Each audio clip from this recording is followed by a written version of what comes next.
જય સ્વામિનારાયણ। આજે અત્યારે હું અહીંયા કરિયાણા મુકામે ગઢડાથી લગભગ 30 કિલોમીટર દૂર આવ્યો છું।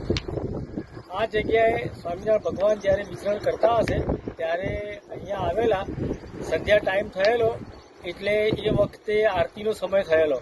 ત્યાં આરતી જ્યારે ગાઈ ત્યારે કહ્યું કે ભાઈ ઝાલર તો વાગવી જોઈએ આરતી વખતે, એટલે મહારાજે કહ્યું કે આ પથ્થરો છે એમાં આ પથ્થર ઉપર તમે વગાડો તો ઝાલર જેવો અવાજ આવશે।